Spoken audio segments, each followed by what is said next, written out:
আসসালামু আলাইকুম বন্ধুরা, আপনারা কেমন আছেন? আশা করি খুব ভালো আছেন। তো দেখেন, আপনাদের মধ্যে চলে আসলাম আবারও একটি রেসিপি শেয়ার করব বলে, আর খুব সুস্বাদু একটা কেকের রেসিপি তৈরি করে দেখাবো আপনাদের। তো আপনারা দেখুন, তো এখানে আমি মিক্সচার বাটি নিয়ে নিয়েছি। এখানে আমি 2টো ডিম দিয়ে দিলাম, আর আমি দেবো পরিমাণ মতো চিনি দিয়ে ভালোভাবে আমি মিক্স করে নেব। দেখেন বন্ধুরা, পুরো ভিডিওটা না টেনে দেখবেন বন্ধুরা।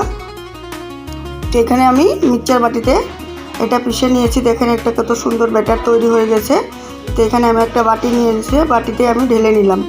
তো আমার কাছে হ্যান্ড ব্লেন্ডার ছিল না বন্ধুরা, তো ডাল ঘুটুনটা দিয়ে আমি ভালোভাবে ব্যাটারটা তৈরি করে নেব। তো আপনারাও বানাতে পারবেন বাড়িতে এইভাবে, আমার ভিডিওটা ফলো করবেন। তো দেখেন আমার ব্যাটারটা তৈরি হয়ে গেছে কত সুন্দর। তো এখন আমি এক বাটি ময়দা নিয়ে নিয়েছি। এখন আমি দিয়ে দেবো হাফ চামচ মতো বেকিং পাউডার, বেকিং সোডা, দুটোই আমি দিয়ে ভালোভাবে মিক্স করে নিচ্ছি। দেখেন এখানে আমি 3 চামচের মতো সাদা তেল নিয়ে নিয়েছি। তেলটা দিয়ে ভালোভাবে আমি মিক্স করে নেব। আর এখানে আমি মিল্ক পাউডারটা দিয়ে ভালোভাবে আমি মিক্স করে নেব, গন্ধটা যেন না আসে। তো এখানে আমি অল্প অল্প করে দিয়ে ব্যাটারটাকে তৈরি করে নেব।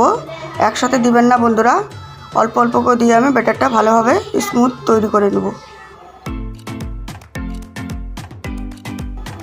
আর এখানে আমি 1 কাপের মতো দুধ নিয়ে নিয়েছিলাম, কাঁচা দুধ, সেটাকে দিয়ে আবারও আমি ভালোভাবে ব্যাটারটা তৈরি করে নিলাম।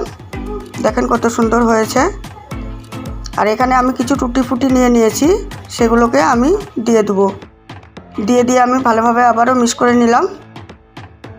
তো এখানে আমি একটা ব্যাটার পেপার নিয়ে নিয়েছি, এটাকে আমি ভালোভাবে তেল ব্রাশ করে নেব। দেখেন এইভাবে তেলটা ব্রাশ করে নিলাম আমি। এখন আমি ঢেলে দেবো। দেখেন আমি ঢেলে দিচ্ছি, ব্যাটারটা কত সুন্দর তৈরি হয়ে গেছে। বাদাম কিশমিশ নিয়ে নিয়েছি, ওইগুলো দিয়ে দিলাম, টুটি ফুটি দিয়ে দিলাম। দিয়ে আমি একটা বগুনা নিয়ে নিয়েছি। আমার কাছে স্ট্যান্ডার ছিল না, আমি চুলোর স্ট্যান্ডারটা দিয়ে আমি ভালোভাবে বসিয়ে দিলাম কেকটা। আর কেকটা আমি 20 মিনিট পরে আমি চেক করেছিলাম, হয়নি। পুরোটা হতে আমার 35 মিনিট টাইম লেগেছিল পুরো কমপ্লিট হতে। তো দেখেন কত সুন্দর।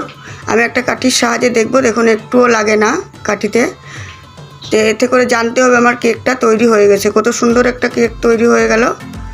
তো আপনারা একবার এইভাবে ট্রাই করে দেখবেন। এখন আমি ঢেলে নিচ্ছি, বাটার পেপারটা আমি সরিয়ে দিচ্ছি। কত সুন্দর হয়ে গেছে দেখেন বন্ধুরা, দেখেন কত সুন্দর হয়ে গেছে। সাইডগুলোও কত সুন্দর, একদম নরম তুলতুলে কেকটা তৈরি হয়েছে আমার। খুবই সুন্দর হয়েছে বন্ধুরা। একটা আমি কেটে আপনাদেরকে দেখাচ্ছি, আপনারা দেখুন। দেখেন ভিতরটা কত সুন্দর সফট হয়েছে, দেখেন কত সুন্দর, কত নরম। তো আজকের মতো এইটুকুই ছিল বন্ধুরা। আবারও ফিরে আসবো নতুন কিছু রেসিপি নিয়ে।